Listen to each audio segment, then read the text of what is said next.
早上8点钟是时候出发，现在雪都还没融化呢，现在是大太阳，温度还在2002度左右。昨天冒着大雪拉到这里来了，能见度很低，看都看不清楚远方。结果早上一起来，才发现附近有2个村庄，国道有一个，里头有一个，道旁边就有一个村庄，里头也有一个。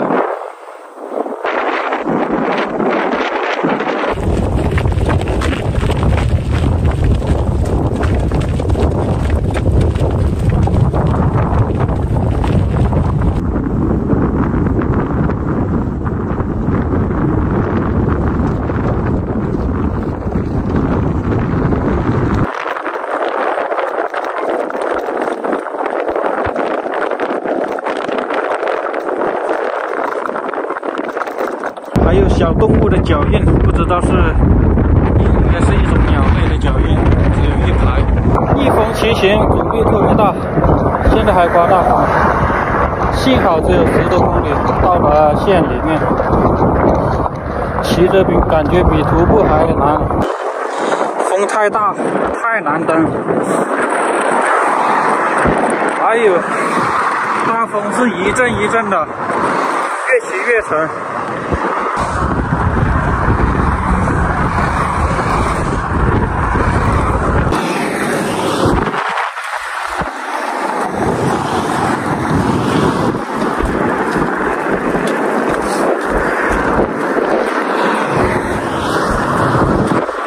风刮的实在是太大，改成徒步了，这玩意没法骑。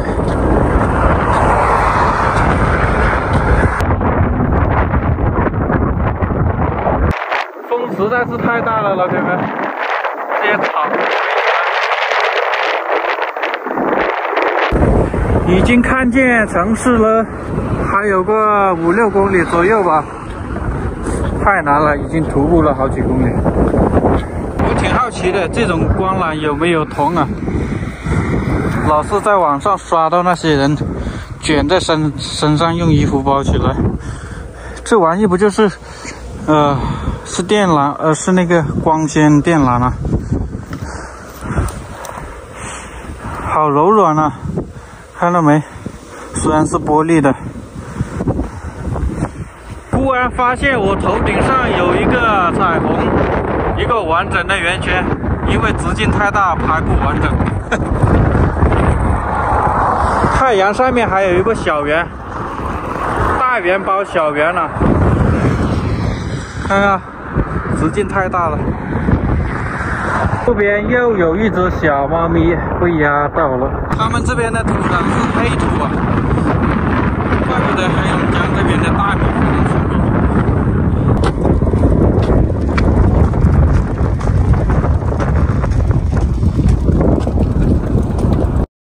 地面上有一颗冰球，这玩意硬邦邦的。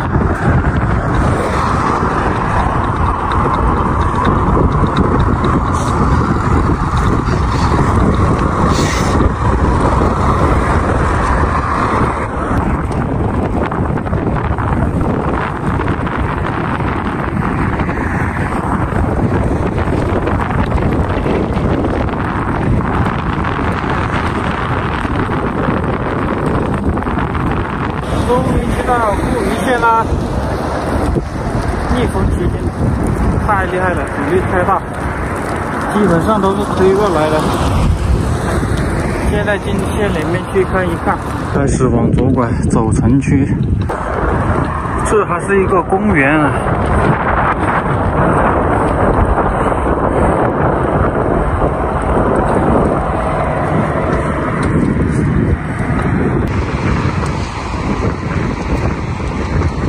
进城区，现在找个地方停车先。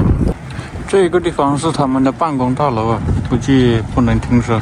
昨天铲的雪，这里还湿了一大片。这边下雪也挺厉害。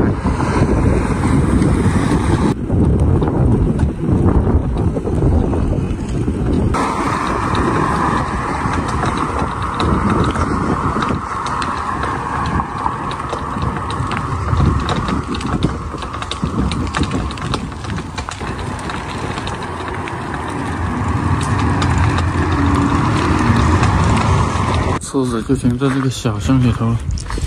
大路边好像不太好停车，没看到车停在那个大路边，我也不敢停。来到了中心大街，往上面有超市，来里头也就是买菜呀。这里头有啥好看的？气罐还没有来呀，发到这边竟然要5、6天。街上的人好少啊，像以前我刚出来上班的时候，街上是人挤人的。现在14亿人口，大街上零星散散几个，好多水果啊，好久没有吃水果了。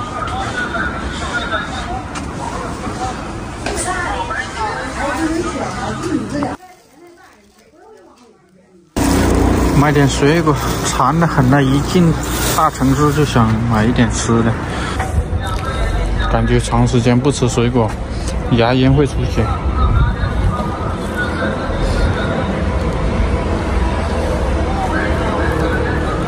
没错，我的牙龈出血。阳光晒不到的地方还有好多雪。好家伙！我去那个生鲜超市逛了一下，我买了橘子，买了香蕉，吃了几根放在这儿，被顺走了出来，看不到了。我去亏大发了，我买水果花了20块钱，估计也就吃了4、5块吧，亏大发了。橘子吃了3个，香蕉吃了3根。我是不想带进去，因为生鲜超市里头也卖水果，不好带进去。主要是我牙龈出血，想买点新鲜的水果吃。我就进里头逛3分钟不到，出来就顺走了。欢迎光临。现在来到大超市买点菜就回去了，懒得在这里逛了。等到气罐一来就出发。现在离嫩江100多公里。下雪天，环卫工人是最辛苦的了吧？这地方太阳晒不到，很难融化。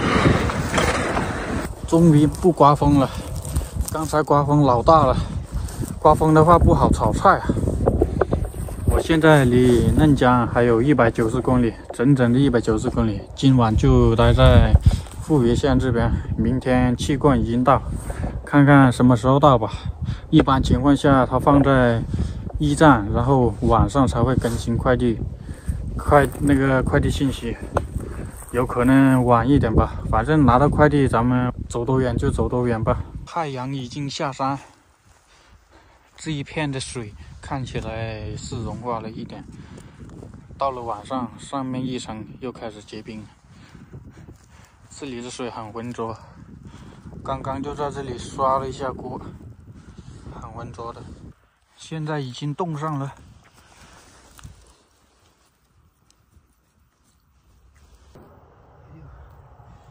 在这里洗过锅，锅跟砧板已经粘在一块，结冰了，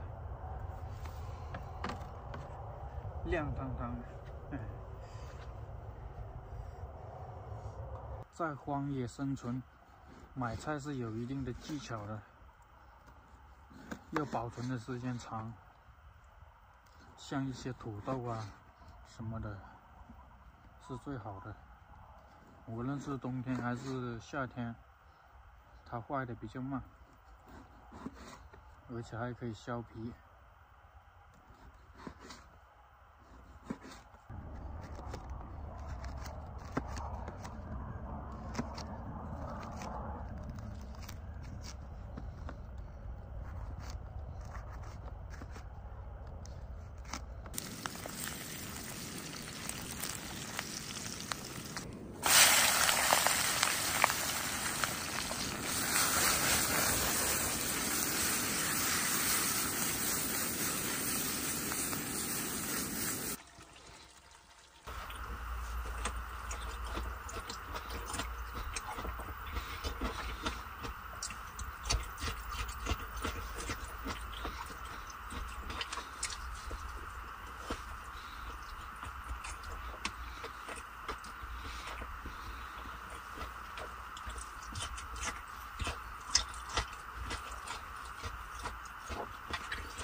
快递已经发往富宜县，还在齐齐哈尔的途中，明天是到，但是不确定是中午还是早上。